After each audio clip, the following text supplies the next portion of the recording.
আগামী 6 মাসের জন্য সঞ্চয়পত্রের মুনাফার হার কমানো হয়েছে। প্রশ্ন হচ্ছে, কোন সঞ্চয়পত্রে বিনিয়োগের জন্য সুদ হার এখন কত? যারা আগে বিনিয়োগ করেছে তারাও কি কম হারে মুনাফা পাবেন? এসব প্রশ্নের উত্তর জানাবো আজকের স্টার এক্সপ্রেস উইথ আহসানে।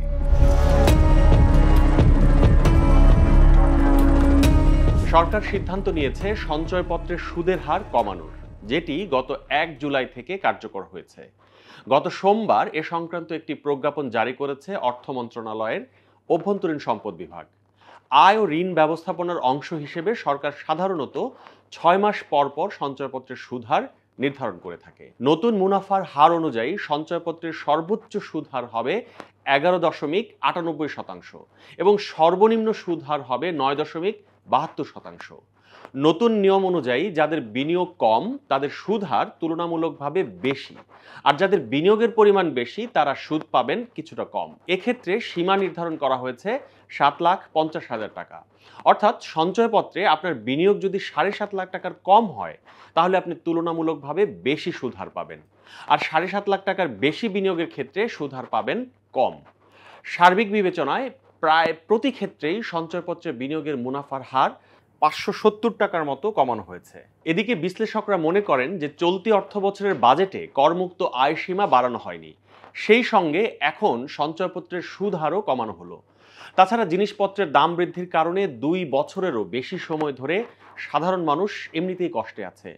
তার উপর যাদের পারিবারিক খরচের একটি বড় অংশ সঞ্চয়পত্র থেকে আসে তারা আরও বেশি চাপে পড়ে যাবেন। তবে যারা ইতোমধ্যে বিভিন্ন সঞ্চয়পত্রে বিনিয়োগ করে রেখেছেন তারা তাদের বিনিয়োগের সময়ের যে সুদ হার সেই হারেই মুনাফা পাবেন। তবে পুনর্বিনিয়োগের ক্ষেত্রে পুনর্বিনিয়োগের তারিখে মুনাফার হার যা হবে সেটিই তার জন্য প্রযোজ্য হবে। অর্থাৎ কেউ যদি এই মুহূর্তে পুনর্বিনিয়োগ করেন তিনি কম হারে মুনাফা পাবেন, আর আগামীতে 6 মাস পর মুনাফার হার আবার পুনর্নির্ধারণ করা হবে। বর্তমানে দেশে জাতীয় সঞ্চয় অধিদপ্তরের অধীনে যত ধরনের সঞ্চয়পত্র রয়েছে তার মধ্যে সবচেয়ে জনপ্রিয় পরিবার সঞ্চয়পত্র। এই সঞ্চয়পত্রে এতদিন 7.5 লাখ টাকার কম বিনিয়োগে 5 বছরের মেয়াদ পূর্তিতে মুনাফার হার ছিল 12.5%। এখন তা কমে 11.93% হচ্ছে। আর 7.5 লাখ টাকার বেশি বিনিয়োগে এই মুনাফার হার ছিল 12.37%, সেটি কমিয়ে করা হয়েছে 11.80%। পেনশনার সঞ্চয়পত্রে 7.5 লাখ টাকার কম বিনিয়োগে পঞ্চম বছর শেষে অর্থাৎ মেয়াদ পূর্তিতে মুনাফা ছিল 12.55%, এখন তা করা হয়েছে 11.98%।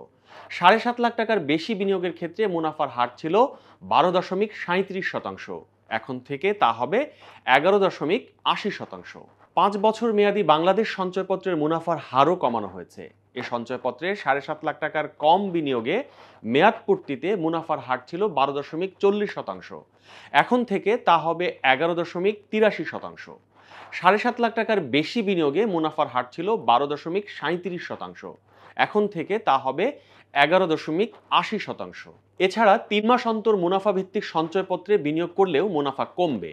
এই সঞ্চয়পত্রে 7.5 লাখ টাকার কম বিনিয়োগের ক্ষেত্রে মেয়াদ পূর্তিতে মুনাফার হার ছিল 12.30%, এখন থেকে তা হবে 11.82%।